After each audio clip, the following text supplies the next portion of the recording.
Law of growth and decay.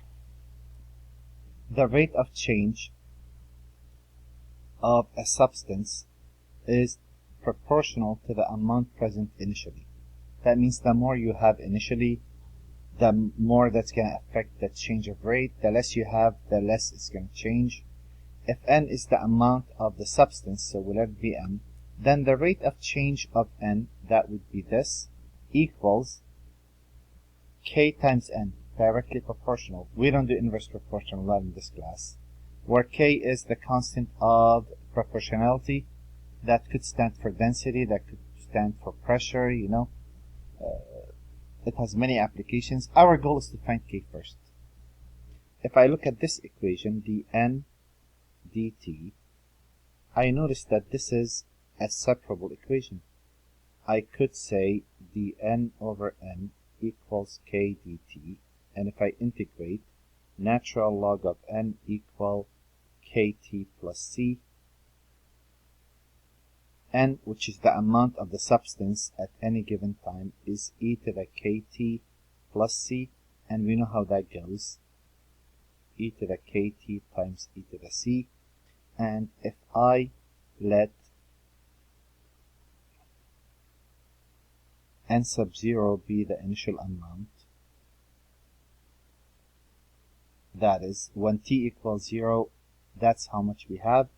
If I put 0 in for n, that is e to the 0 times e to the c, and that's the initial amount. Well, this is a 1, so this constant is really n sub 0. If I take that and throw it in there, I'll get the amount of substance present at any given time is the initial amount times e raised to kt. And I could use that equation to solve any growth or decay applications.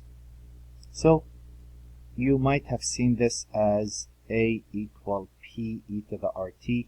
You use that for money finance, where P was the initial deposit, R was the interest rate, T was the number of years, A is the amount after a given time. Well, here we have the same thing. N is the initial amount of the substance, N of T is the amount of the substance at any given time, K is the constant of proportionality, and the difference is T here could be minutes, could be days, could be seconds, could be years, could be anything. Depending on the problem, you will have to adjust that accordingly. And we start off with our first example, which states, in a lab experiment, 75% of a certain quantity of radioactive isotope remains after 50 days. Determine the amount left at any time t. Well, if I say n equals n sub 0 e to the kt, and if you want to use this, I really don't mind. It works the same way. Now this says, in a lab experiment, 75% of a certain quantity of radioactive isotope remains after 50 days. So let's say, they didn't give us what the initial amount is. Let's say the initial amount was 100 grams. So this says, if you start with 100 grams, then in 50 days, you will have 75% remaining. Right? 75% remains. So if it's 100, 75% of 100 would be 75. The way they would do it, they would say, whatever n sub 0 is, n will equal 75% of that. That works as well.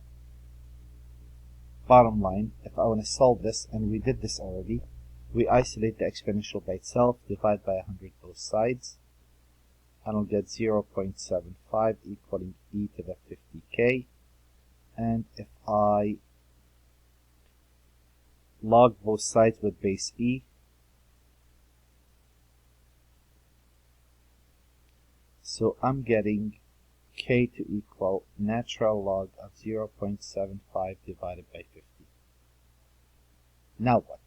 Now I know that the amount of substance at any given time is the initial amount Let's say that amount is n sub 0. We could go with 100. It doesn't really matter. E to the natural log of 0.75 divided by 50t. You could leave the answer like that. Or you could figure what this is by using a calculator, but then you're going to have to put in a few more numbers than you like. I'm going to work that out on my calculator and write the answer. And I get that value to be a negative 0.0057536. So either of those will do. Notice here, if I was to use this in this equation, then I will say n equal n sub 0 e to the kt. Well, n is really 0.75% of the initial amount. That's really how they do it. And if you isolate the exponential by itself, I forgot, in 50 days, right?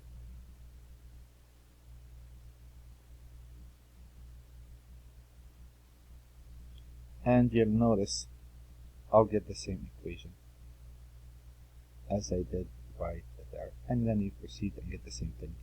And if you want to leave this as n sub 0, you can. It doesn't really matter. They have to tell you something more for you to figure out that number. And if I start with the second problem, and here's our second example. It says a radioactive substance has a half-life of 300 years. Half-life means it takes 300 years for whatever amount you had initially to become half. So for the amount after a given time to become half of the initial amount. Now again, you could also pick 100 grams if you wish. You could always do that if they don't give you the initial amount. So here it says, a radioactive substance has a half-life of 300. Let's say the initial amount was 100. Again, if you're having a hard time with picking n sub 0 and half of n sub 0, always start with that. That works. So n equal 100 e to the kt. It says in 300 year time,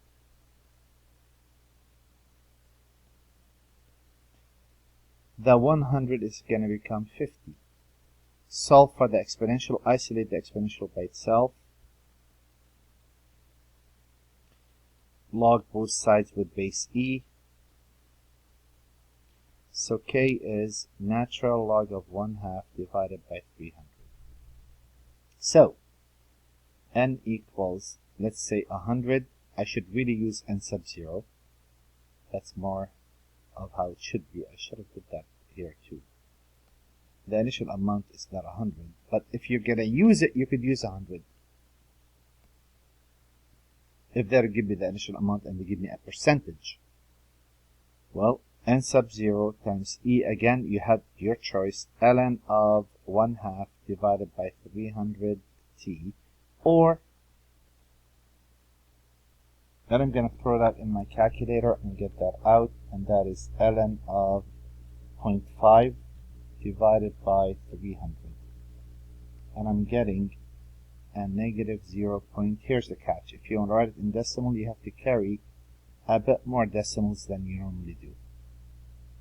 Either way, it makes no difference. It's the same thing.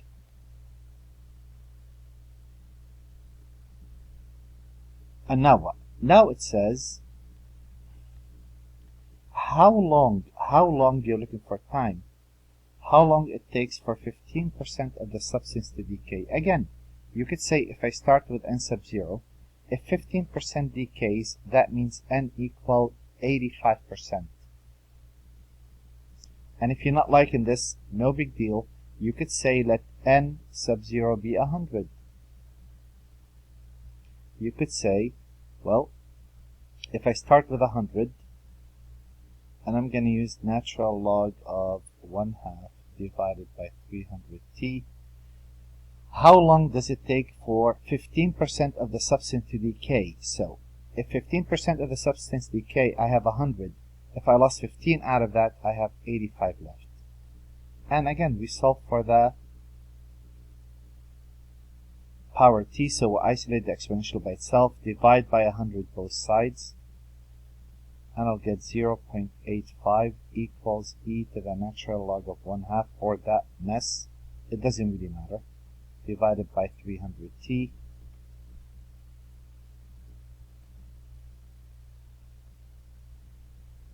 and natural log of 0.85 equals natural log of 1/2 divided by 300t, or that number.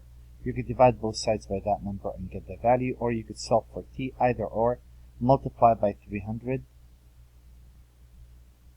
and you divide by natural log of 1/2. Or, this value right here is this number right there. Just divide both sides by it, and that tells you, and in this case my answer is in years. And if I take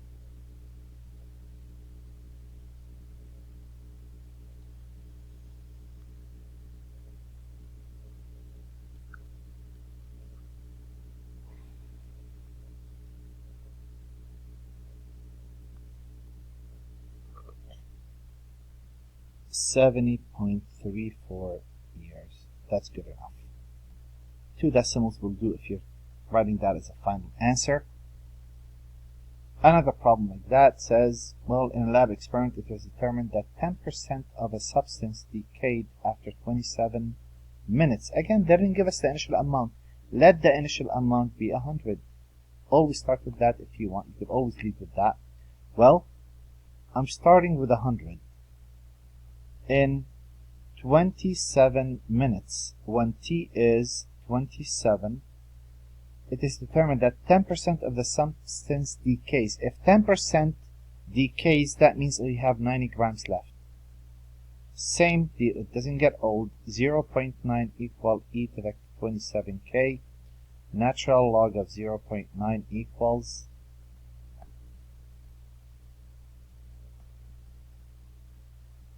27k. So k is natural log of 0.9 divided by 27. Once I get k, pretty much I'm in good shape, because now I know that n equal n sub 0 e to the, and again you could write the natural log of 0.9 if you like, or you could write the decimal, it makes no difference. I'm getting that to be negative 0.00390224. Oops, can't go in a straight line, I see. 0.0039, maybe 02. That's good enough. So that would be my formula. Now what are they asking? Now they say, what is the half-life of the substance? What does that mean? If you start with 100, how long would it take, that's time, for the 100 half-life to lose half of it? Isolate that exponential by itself, we'll get 1/2 to equal negative 0.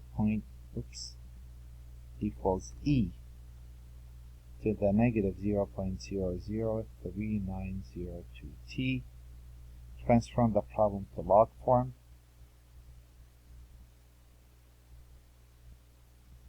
And t would be natural log of 1. Of course you could have used that if you want it.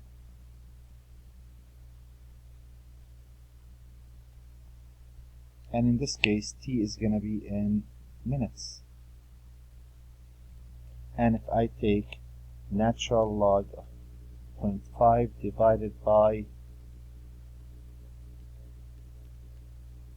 I'm getting this to be 177.64 minutes. Right? About 3 hours, because 180 minutes is 3 hours, so a bit less than 3 hours. And it is known that carbon-14 decays, and this is a known fact. Carbon-14 decays with a half-life of 5,730 years. That's what they found in fossils. A fossil contains 75% of the original amount if it's carbon. So, n equal, if I started with 100, let me write the equation down first.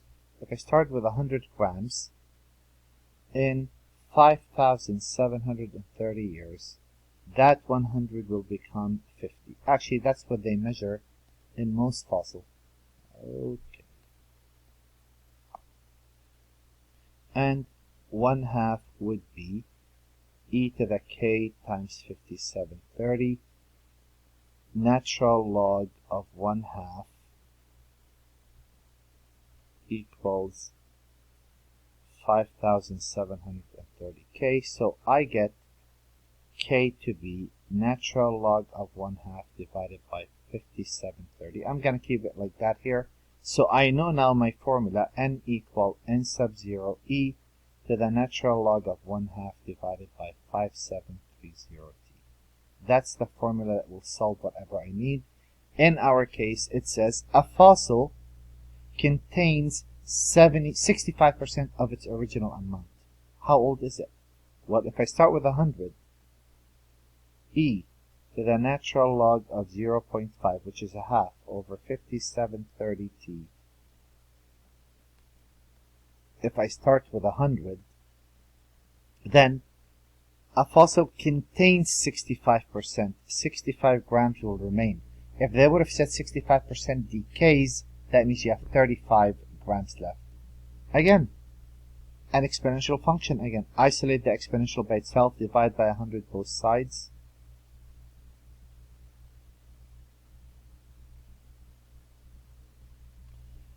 Transform it to a log equation. If this was a number that you evaluated, you would have divided both sides by that.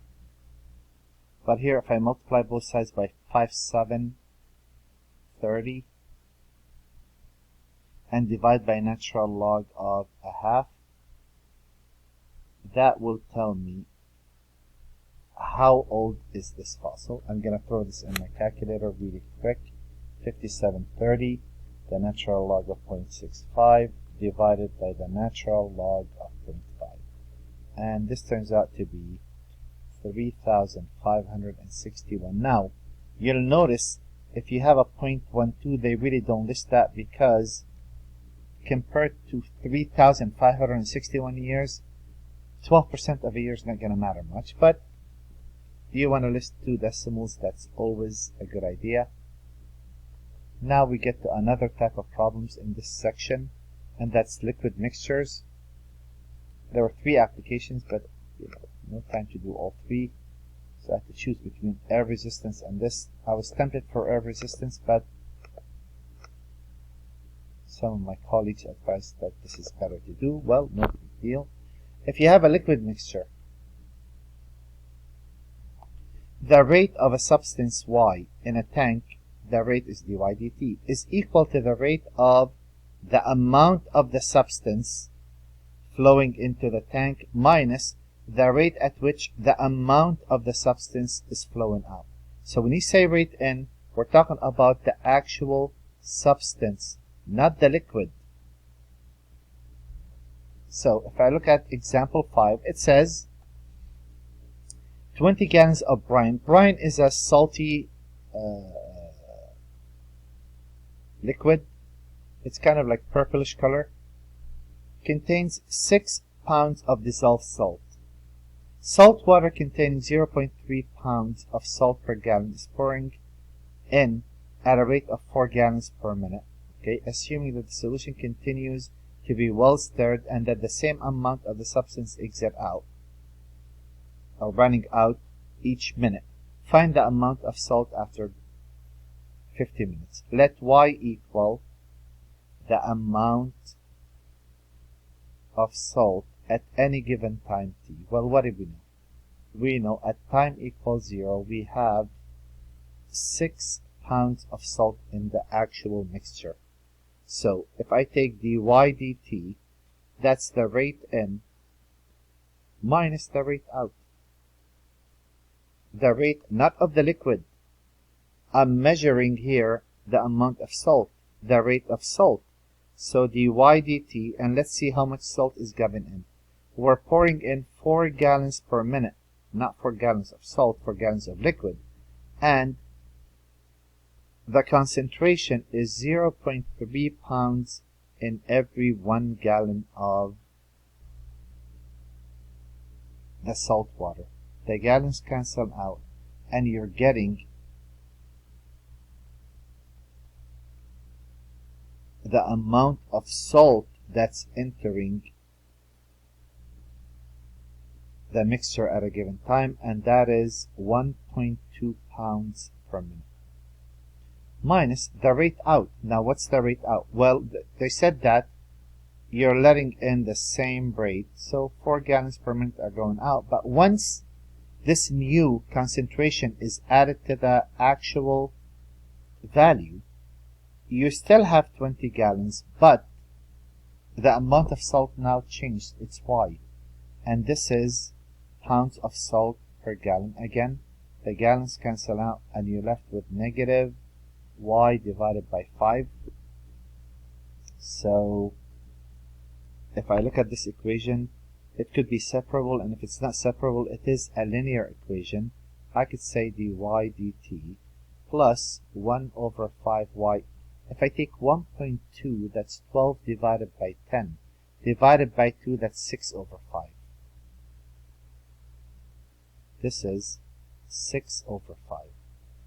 And if you remember, u equal e to the 1 over 5t, and integrate over 5 dt, and integrate, u will be e to the t over 5. Multiply this equation by u, which is e to the t over 5. I'll be looking at e to the t over 5 dy dt plus e to the t over 5 times y equals 6/5 e to the t over 5. I really don't like that 5. And I'll notice that in this case, this would become the product rule of e to the t over 5 and a y equal 6 over 5 e to the t over 5. And if I integrate with respect to t, this will be y e to the t over 5 equal 6 over 5 e to the t over 5. When you divide by 150, you end up multiplying by 5 plus c. So y e to the t over 5 equals 6 e to the t over 5 plus c, or y equal, if you divide by 6 by e to the t over 5, you'll get 6 plus c e to the negative t over 5. Now what? I know the initial amount. The initial amount, initially, when I put 0 in, I'll get 6 plus c e to the 0, which is 0. So as you see, that works. That tells me that y of 0 is, that tells me that 6 plus c equals 0. So c equal a negative 6. Put a negative 6 there, and you get y equals c minus 6 e to the negative t over 5. Now in the book they might factor the 6 out. You don't have to worry about that. That will tell me the amount at any given time. Well, here it is. They want to know exactly how much is in there after 50 minutes. Well, y of 50, and you're going to either use this or use this. I'm going to use the top, minus 6e to the negative 50 over 5. I'm going to throw this in my calculator, and that's going to tell me how many pounds of salt are present. And if I'll take 6 minus 6 times e, parentheses to the negative 10, 50 over 5, I will get 5.9997 pounds. So in 50 minutes I didn't lose much, but that's how it works. As the time passes by, I'll lose more and more, and that's how this always works. One more to go. Same idea. Measuring salt again, it could be sugar. Let y equal the amount of salt at any given time? Well, 10 gallons of brine solution originally contained 4 pounds. So y of 0 equals 4 pounds. That's the initial amount of salt. That's what y is. Pure water is poured in at a rate of 2 gallons per minute. Assume that the solution continues to be stirred at the same amount exit out. Find the amount of salt in the tank at any given time. Well, again, dy dt equals rate in minus rate out. So again, not rate of liquid, rate of y. What is y? The amount of salt. Well, the rate in is 2 gallons per minute. That's the mixture. What's the concentration? The concentration is poured water. So in water, in pure water, we have 0 pounds of salt per gallon. Minus the rate out, 2 gallons per minute. But now that we added water, once you add water, the concentration is no longer 4 divided by 10. Out of the 10 gallons that are present, now we have y. This problem, since we have one of them to be 0, is a bit simpler because this is a separable equation. Negative y over 5. If you separate those, then you would get, let's see, you will get dy over y equals negative 1/5 dt. If you integrate, natural log of y equal negative 1/5 t plus c, y equal e to the negative t over 5 times e to the c. So I could say y equals some initial amount e to the negative t over 5. Now what? Now this comes in handy, and we say y of 0 is y naught times e to the 0, and that's 4 pounds. So y sub 0 equal 4. My equation becomes 4 times e to the negative t over 5. That right there will get me the amount of salt at any given time in this actual mixture. And that would be it for this section.